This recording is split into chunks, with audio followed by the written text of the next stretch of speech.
hey guys, I need you to do me a favor. Help me fight the algorithm. Go ahead and hit like, hit that subscribe button, and hit that bell icon for new notifications. Thank you. Anyways, next one. Fall of the House of X #1. Fucking gorgeous cover art right there. Apparently, like, I know the chuds say, like, artwork is comic art is bad, and you're not allowed to have beautiful women on comic books anymore, and I don't know, I think this cover kind of debunks all that, but, you know, hey. Also, I assume this is a big X-Men event. Fall of the House of X sounds menacing.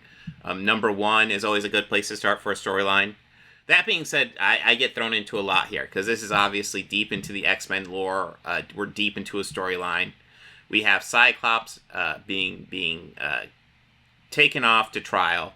I don't know full context yet, but he's being brought to court for essentially, it seems like there's this organization called Orchis. Have they brought that up yet? Maybe I should wait till they bring it up. I know the Orchis was in that Wolverine book, but it was mentioned.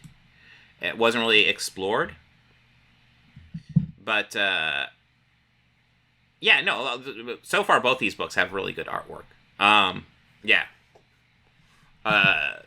Oh, yeah, and yeah, the cover art, Jesus. Like, yeah, that, like I saw, I was like, okay, well, I'm buying that. That's great. But yes, Cyclops is being brought to trial. It seems like, you know, this isn't actually what's happening, obviously, but, like, this is what he's envisioning. You know, he's going to be executed, but, you know, that's not what's happening here. We get more of the real world. Apparently, Jean Grey died in the Hellfire Gala that happened recently. That's tragic. Not the first time Jean Grey's died, but hey. Now he's being brought to trial. They talk a little bit more about how this is Orchis that's bringing him to trial. They've set up mutants for something. I'm still not clear what that is. We get the Iron Man Sentinels, which is a terrifying idea.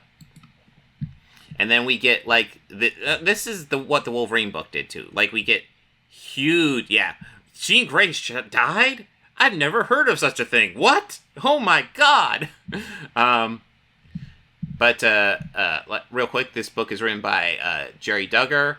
Lucas Wernick was the artist. Brian Valnez was the colorist. But we get the huge exposition dump right here. Essentially, they have a paradise. It seems like they have a living planet that they hang out on. So, like, the Wolverine book, they talk about, like, a planet that a lot of mutants fled to, and apparently that planet is Krakoa, and it's a living planet. But on Earth, lots of Orchis mutants are being, like, hunted down, and Orchis blew up the Hellfire Gala and framed mutants for it, and a lot of humans present died in that. So, you know, we're back to, once again, mutants being persecuted by humans. Kind of standard for X-Men. I know the drill on this one, but it seems like an interesting story. But anyways, it's talking about how, like, mutant circuits here. So it's talking about, like, combinations. A mutant circuit essentially is a combination of mutant powers. The earliest being the fastball special. Colossus throws Wolverine. Boom. Mutant circuit. And then they try an inverted version of that, which is Colossus throws a dude into Wolverine. Oh my god, this is not fixed. And then Colossus suggests calling this the Pinata special, and Wolverine hates it. And then Wolverine's like, "Hey, why don't we call it the Screwball special?" And Colossus is like, "Why?" And it's like, because they're screwed. Hey. But yes, we're doing a lot with Colossus on trial.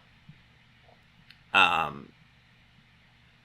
I don't know the name of this scientist, but she's obviously up to no good.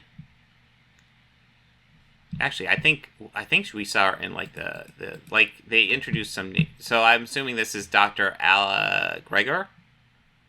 So, like, I assume these are important characters. We get Cyclops, Colossus, Wolverine, Professor X, Rasputin 4.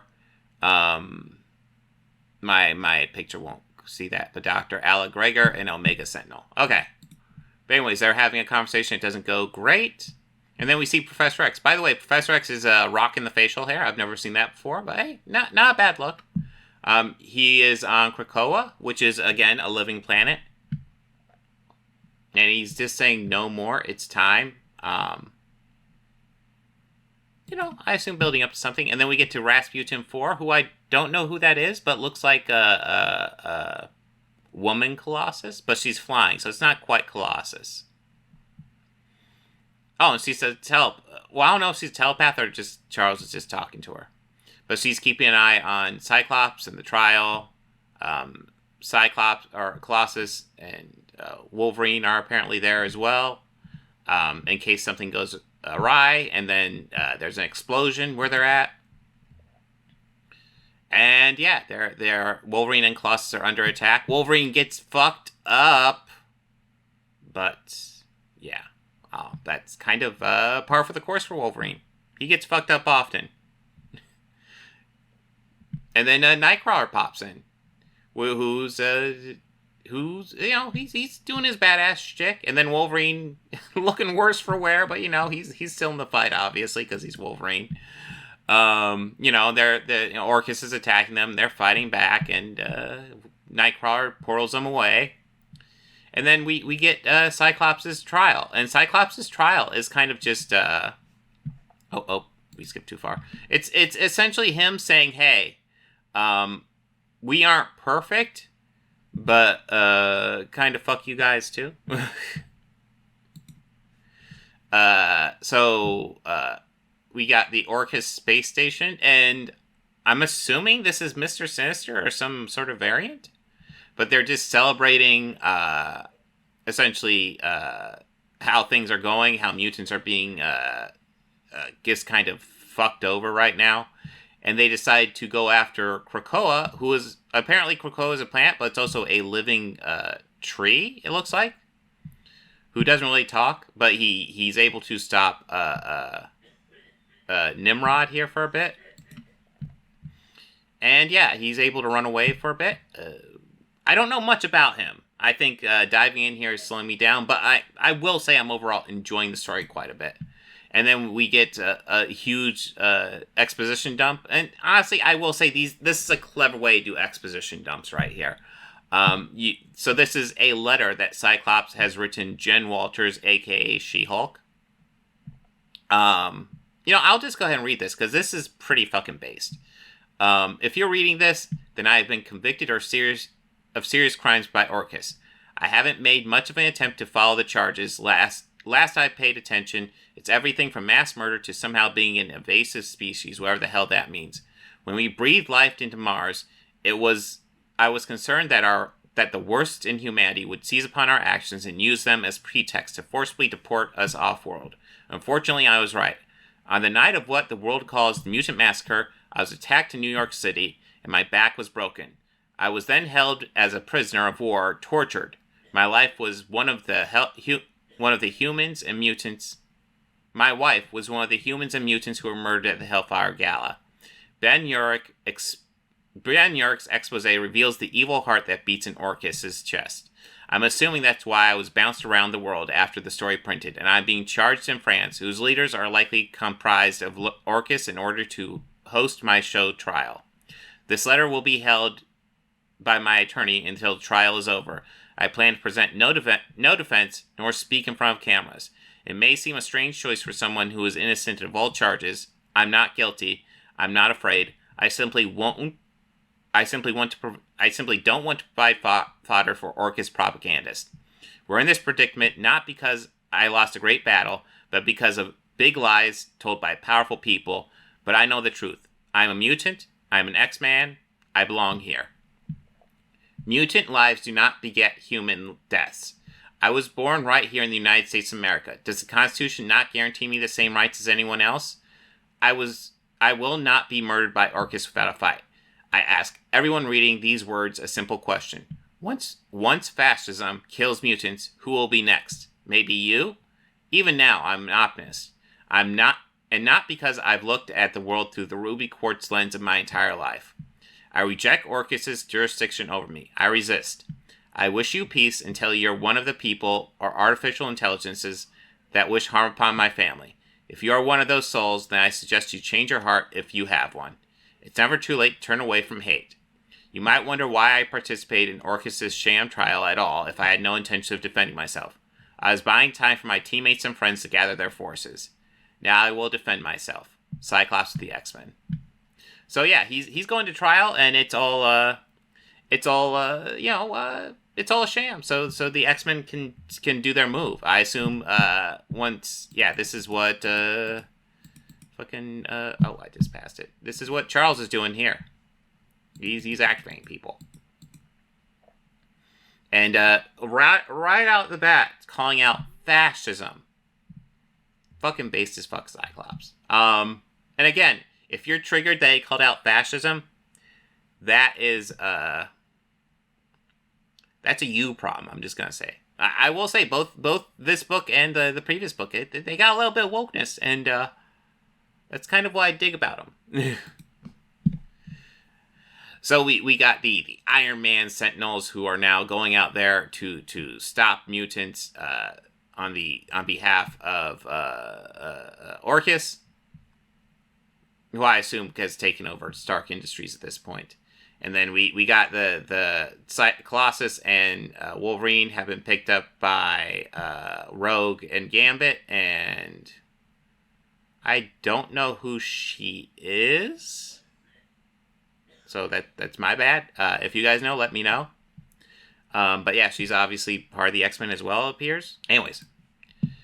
But yeah, now they're landing. They're letting everybody know. Like, apparently Tony Stark is with Emma Frost, and he's letting them know we're starting.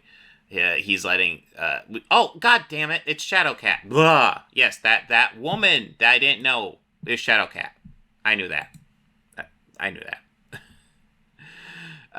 But yeah, she's talking to Emma Frost and Tony Stark saying it's time. She's talking to the Krakoa tree saying it's time. She's talking to Juggernaut, who's at the X Mansion. So I guess there's been some patching up between the relationship between Charles and Juggernaut. But yeah, she's letting him know it's time. And they seem to be attacking Sentinels now. Fucking badass. And then we cut to friggin' nowhere. Decapitate head of a Celestial. It's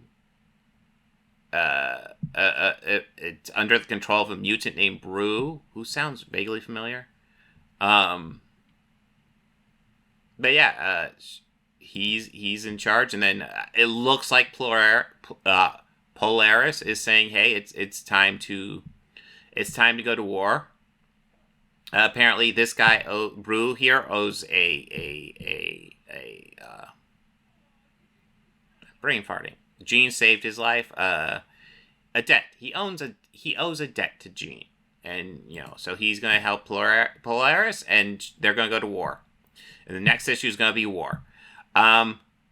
Again, really, really good book. Like there's a lot to dive into here, but I dug this. I definitely think the standout character was a fucking Colussus. That letter he wrote to Jen Walters, based as fuck. But Wolverine and Colussus get some cool stuff. This is obviously a big event comic book. But this is pretty cool as well. I will say, I think the first Wonder Woman story kind of outshines this one, but that's because they're going for different things. It's like, although in a lot of ways it's kind of the same thing. Like, we have these big forces moving against the heroes. Like these heroes are being forced into hiding or whatever because of like the big government forces. And in the X-Men book, they're like, okay, we're gonna fight back. And Wonder Woman's literally just helping a kid. So there's something very touching about that. So I like twist my arm. I'm going to pick that Wonder Woman story. So I think I prefer the Wonder Woman comic over this, but this is still really fucking good. This might be in our 4.5 star one. So many comic books are getting 4.5 stars because comic books suck now. Didn't you know that? They all suck. No, I'm jumping in, but like Lucifer, that was also kind of like what would be fun about doing this. Like, how hard is it for me to just jump in? Because it's been years since I've regularly read comic books. So how hard is it for me to jump in? So there's lots of stuff here I'm missing. But am I getting the broad story? Yeah. And I'm enjoying it. I'm liking what they're saying. So I think overall, like for the most part, I think it's fairly easy to jump in so far. What do you do when you wake up to that? I feel a great swell of pity for the poor soul who comes to that school looking for trouble.